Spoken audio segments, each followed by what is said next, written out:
Yeah, man, Machiavelli Mills TV, and today my Chicago Bears lost by a score of 14-34. We all saw the game, Sunday night game, primetime television. My Chicago Bears went out there looking embarrassing. That shit was pathetic out there, no lie, like for real. And I'm like, wow. You know what? First game of the season, I got a promising mindset. I'm trying to be optimistic about the season, even though I know we got a ridiculous schedule. The schedule is extremely tough, right? But I'm trying to be optimistic. I know Andy Dalton is extremely limited for sure. So I'm like, it's only a matter of time before we see Justin Fields as the starter. But I'm like, okay, let's see what the team looks like in general. And I was highly pissed off at what I saw. Let me just start off with the positives first. Let's get that out the way. David Montgomery, shout out to him. Shout out to you, David Montgomery. You rushed the ball well, put us in good field position several different times, put us in position to score. I like that. And what's crazy is on the first drive, like downfield, opening drive, he brought us downfield. And Chris Collinsworth out here trying to give credit to Andy Dalton for that. Like, well, Andy Dalton brought him down. Look, he brought him down the field. He's moving the ball well. No, the hell he's not. We got downfield because of the return game and David Montgomery, and that's it.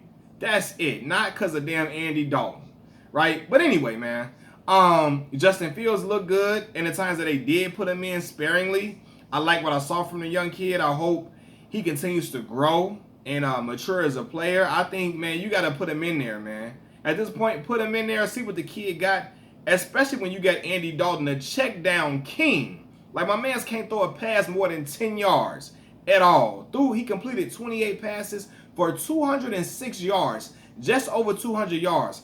That's some high school shit, y'all. Like, that's not starting quarterback material at all. And I'm like, man, okay, so how long y'all gonna keep staying with this dude?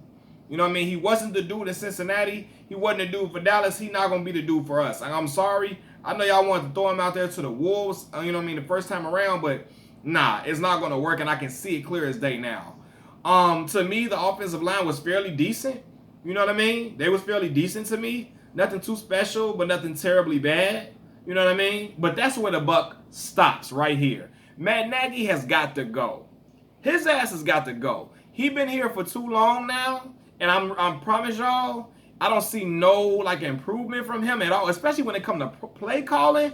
The man is horrible at play calling. Horrible.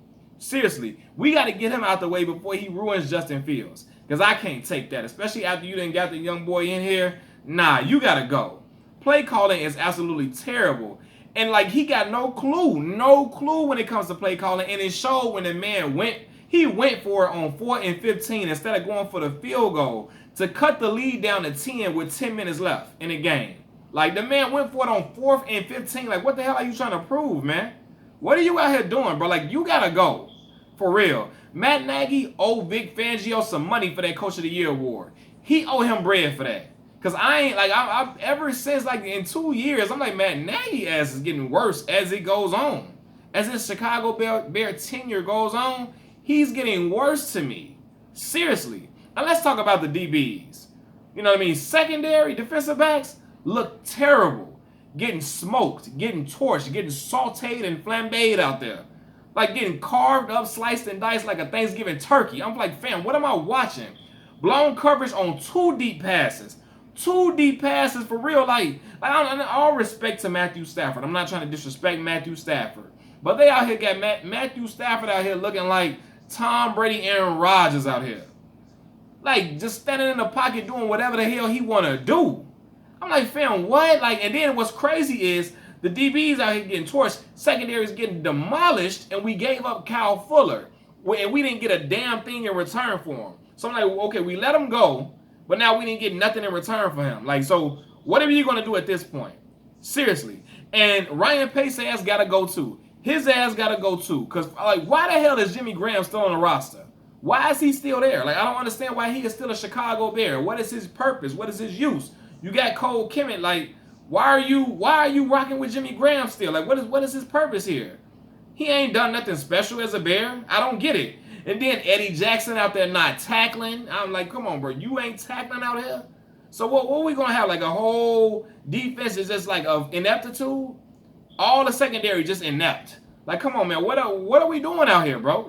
For real. If the defense ain't gonna do his job and we got struggles on quarterback play, we just got a sorry team in general. We got a sorry team in general, man. And I'm like this. Quarterback can't move the ball like Andy Dalton. Put the kid in and see what he can do. If he plays bad, let him learn through his mistakes and move forward. At first, I'm listening to all the veteran guys like Shannon Sharp. I'm listening to even my homeboy, my boy, like, listen, we got a rough schedule. Let Andy Dalton go march out there against the monsters. Let him go out there and play against Aaron Donald. Let Andy Dalton go out there and handle that, and then put the kid in as the season progresses, right? But I don't know. This shit is not. It can't last long, because if Andy Dalton's still out there checking, dinking and dunking, being a check down king, the Chicago Bears fans at Soldier Field gonna boo the hell out of him. They already were doing it in the first place, so they're gonna boo him. And the moment he throws 2 picks in a game, it's a wrap. Speaking of that, first drive, we get downfield, dude throw a damn interception right in the red zone. I'm like, bro, like, man, fool, like, come on. It was just like, nah, I wanted to say, bench his ass now. Get him out the game right now. I'm looking like, get his ass out the game right now and don't look back. Go to the young boy and then just see what you got from there. But we ain't sticking with dude. There's no way we sticking with dude after that. Hell no. Right? Then, in the game, I'm watching it, we ain't got no quarterback pressure out there. Ain't no pressure on a QB. Right? So QB1, Matt Stafford out there, again, doing the hell he want to do, dissecting us. Dissecting us like it ain't nothing. You know what I'm saying? Jefferson out there looking good. Like, I'm like, come on, bro. Like, this, no, man. For real. Getting it to Cooper Kupp now, doing what the hell they want to do. And I'm like, bro, we don't got no quarterback pressure. And speaking of no quarterback pressure, I'm sorry, Chicago Bears fans. I was just excited as y'all was when he came to the organization. I went to the game that season against Green Bay Packers that season because I had to see the man do his thing. But we got to be real over here. We're going to be real. It's a truth-telling channel. Khalil Mack ain't done a damn thing since 2019. He ain't been on nothing since 2019. My man just out there on the field just talking. He just out there roaming around. He just out there like JaVale McGee used to be when he was with the Washington Wizards and the Denver Nuggets. He just out there right now, okay? He has nothing. His presence is not felt out there. And it's like, damn, like, okay. At first it was like, okay, because everybody be like, well, when you got a quarterback, like, when you have no quarterback play, you got Mitch Trubisky out there. You got, what's the old boy name? That was, God damn, I done forgot his name. Nick Foles. He really ain't got nobody really out there to get the off to galvanize him to even want to play defense like that, so on and so forth. Yeah, I hear you, but you got to getting paid, brother. So you got to come out here and deliver. I ain't seen him have an effect on a game in a long ass time. Akeem Hicks has had effects on games before him. Okay, so this is just not looking good. I don't like the defense ain't looking good, offense ain't looking good. Do we have to put Justin Fields in to see what he can do, if he can make something shake to just give some livelihood to the team? Because the offense, like, that's a 14-point offensive performance. That's some typical Matt Nagy type offense, like, for real. Like, something got to shake. I can't fool with this. This ain't gonna cut it. It's not gonna cut it. And you need something else out there, because this shit can't continue. It cannot. I'm looking at everybody, all the Chicago Bears fans looking at this like, yo, like, did the man went for it on 4th and 15 instead of kicking a field goal, bro? Like, what are you doing? Like, what are you doing, man? Like, it's nothing is shaking. It's dinking and dunking out there. I'm like, bro, like, come on, man. This is the first game of the season. Seriously, like, oh, and man, okay. You know what? I'm pissed off right now. But it's just because everything is just looking like ain't nothing improved. Ain't nothing improved, man. It's like, what have we really added to the squad outside of Justin Fields? You know what I'm saying? That really mean, like, man, make us really, really feel good about our chances. Like, David Montgomery looked good, but I'm like, man, I don't know. Ryan Pace has got to go too. The whole regime. Ryan Pace and Matt Nagy. Yeah, your time is up, brother. It's time for you to go on, move on, and see what else you can do. But man, I don't even know who we play next week. I got to see. I got to look at who we play next week. Cincinnati, who we play? I don't know. Is it Cincinnati? Y'all let me know. I ain't even look it up. Right? But it's just like, man, nah, bruh. that ain't what we need to see out there. That's not the product we want to see on the field at all. So I don't know what they got to do, but now you got to realize he's on a hot seat. He's on a hot seat for sure.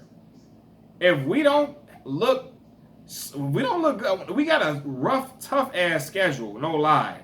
But if we don't look like we got life out there as a team, if we don't contend in games, you know what I'm saying? It ain't, you gone, brother. You gone. And again, we didn't have to, I wanted us to win the game without question. I'm a Chicago Bears fan, Chicago sports fan, period. I wanted us to win the game, right? But when you put a product out there that's putting up 14 points, we getting outscored by 20. Like, it ain't even close. Giving up all these deep, blown coverage on 2 deep passes like that. Like, it's just looking like, come on, man. Eddie Jackson out there ain't tackling and shit. I'm like, bro, no. This is not the monsters of the Midway. This is not typical Chicago Bears defense that we used to seeing here. If the defense ain't, that's something we always could count on. When the offense wasn't its best, the defense and the running game was what upheld us all the time. And then Devin Hester with special teams came on. But if the defense ain't good, can't rush the QB, safeties, the secondary is trash, is garbage. Oscar the Grouch, God, like living in the garbage. Safety's living in the trash can. You know what I'm saying? Safety's living in the trash can. If this what we got, shit, what we got to look forward to? Like, I don't, you know? So, I don't know. We'll see, man. We'll see. And furthermore, I got Allen Robinson on my fantasy team. I'm pissed off, too. I got Aaron Rodgers out there looking like he's going to just sabotage the Green Bay Packers. He don't give a damn about what's going on. He letting that shit blow up in smoke. He don't care. It look like, I got to see what he look like next game. But if it look like that, Aaron Rodgers on a mission, a sabotage mission to get out of Green Bay. And he might end up on the inactive list, sitting down like Deshaun Watson while they looking to trade him. It might be the same thing, and I'm pissed because I took him was my QB1 in fantasy, right? But nonetheless, man, Chicago Bears have got to do better. Signed a disgruntled Bears fan. Machiavelli Mills TV, I appreciate y'all for watching. Like the video, subscribe to the channel, leave comments in the comment section. Let's talk more about sports, about Chicago Bears. The Bulls coming up. Let's see what we can talk about, y'all. Peace.